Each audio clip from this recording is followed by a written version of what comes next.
Welcome back, everyone. Dr. Scott Gerber is with us today, ONU Law Professor. He's been watching the 8 hearings so far, the January 6th committee.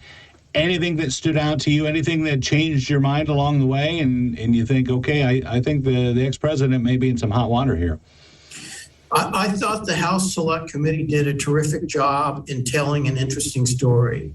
And I thought that House Majority Leader Kevin McCarthy made a catastrophic mistake when he refused to appoint people to serve on that committee.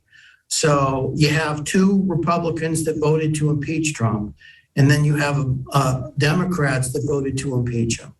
And so there's no one there to kind of cross-examine the witnesses that would be more protective of Trump, but that's their fault. But nevertheless, I thought the committee did an excellent job in presenting an interesting story. It wasn't your typically boring committee hearing.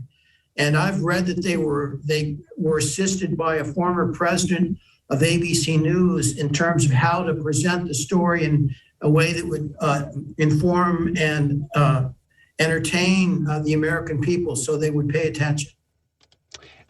Do you think that there's enough there? And obviously we think that at least one more hearing could come next month, but do you think there's enough there for the DOJ to say, issue a charge against the ex-president?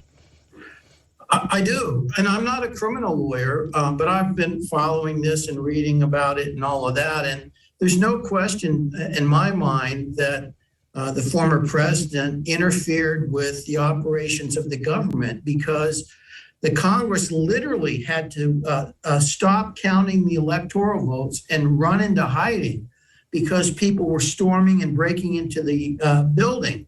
And so if that's not interfering with the operations of the government, nothing is. And then there's also this question of insurrection, which is obviously a very, very, very serious thing. And so I think he's in real peril here.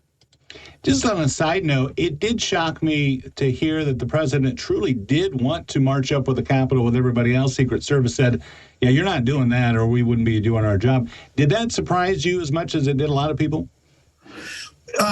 Yes. I thought he was all hot air on that when he said, well, I'll go up there with you. But he apparently grabbed the steering wheel and tried to, coerce the guy to drive up there, and was unsuccessful and was angry about that. So, yeah, that did surprise me, and it doesn't make the president look good either. We mentioned there was an interview where NBC had talked to Merrick Garland about it, and the host had said, do you worry that this will divide the country and tear the country apart? But I think others came forward and said, listen, we've been divided for 3 years or 2 years since all this happened. What were your thoughts on hearing that whether he should worry about whether it would divide the country?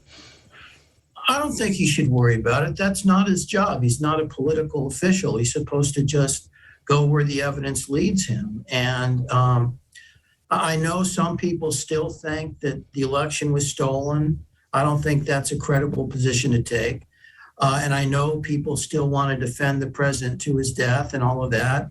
But I'll just say this. The New York Post and the Wall Street Journal, both very conservative newspapers, had editorials from the editorial board saying that based on the information presented by the January 6th House Committee, that Donald Trump is unfit to serve in office ever again. Those are conservative papers. That's not the New York Times saying that.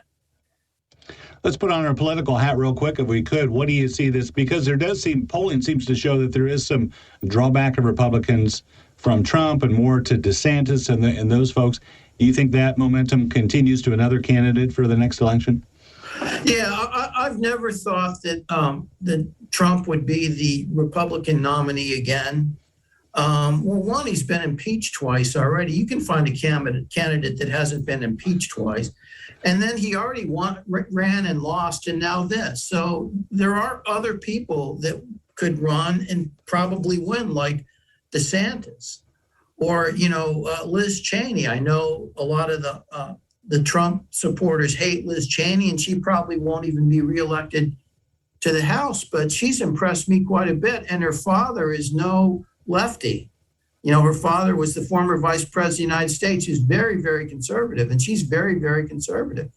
And I think she's done quite a good job on this. So, yeah, I don't think Trump will be the nominee. I think only 45% of the Republican Party wants him to be the nominee. So that's a low number. So I don't think he will be. Yeah, it'll be interesting to see what comes out if there's any more hearings in September as well as any new information. Dr. Gerber, as always, we thank you. Appreciate it. You're welcome, Jeff. Thank you. You bet. Nice chatting with you. We'll be back right after this.